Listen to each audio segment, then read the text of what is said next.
আমাদের গাড়ি আছে স্যার, একে হাতে নাতে স্যার, স্যার হাতে নাতে স্যার, আরো দুইটা ছিল স্যার, তিনজন তো তিনজন আমি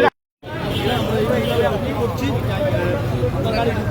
আচ্ছা আপনারা কি হ্যাঁ তারা নিয়ে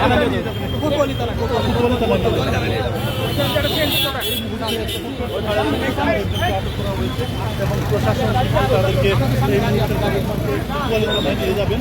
আমরা সরাসরি সিলেটের জিন্দাবাজার থেকে এক পকেট মার, তো আমরা জিন্দাবাজার থেকে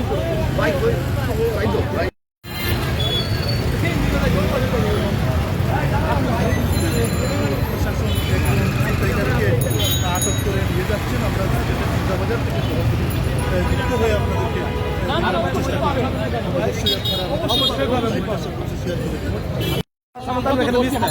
আরো দুজন ছিল চলে গেছে। ভাই শুনেন তো শরণার্থী নিতে পারে নাই, কারণ আল্লাহর উপরে গেছে যে ওই সাথে নাতে ধরার পরে ওই চেনটা পাওয়া গেছে। পুলিশ যে সিভিলে যে কাজ করতেছে রাস্তায় উনি নিজে ধরছে, কিন্তু এটা তো না যে হ্যাঁ এই যে বন্দরবাজারের ইনচার্জ বর্তমানে হ্যাঁ। তো উনি আমি আসার পর তো আমি বললাম যে আমার এলাকাতে আপনি যানজট আরো বেশি হইতেছে, এখন আরো চুরি হবে।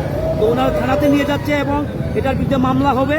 আর হচ্ছে যে এই যে মালামাল পাওয়া গেছে ওইগুলো আমি যে ভাই উনি আমাকে আমি ওনাকে বলছি আপনি আমাকে আমরা তো এখানে দেখতেছি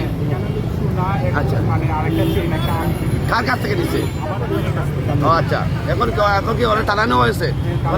আপনারা যাবেন টানায়? মালগুলো আছে, মালগুলো পাওয়া গেছে, মালগুলো পাওয়া গেছে। আমার হুন্ডাটা নিয়ে আসতাম।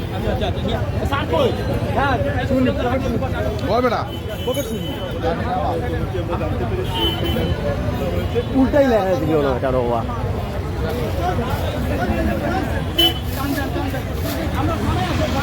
উল্টাই লেখা বেটা। এই মুহূর্তে চোরকে আর সিএনজিতে করে পুলিশ কোতোয়ালি থানাতে নিয়ে যাওয়া হচ্ছে। আপনাদের দেখার চেষ্টা করো, আমাদের সাথে থাকুন।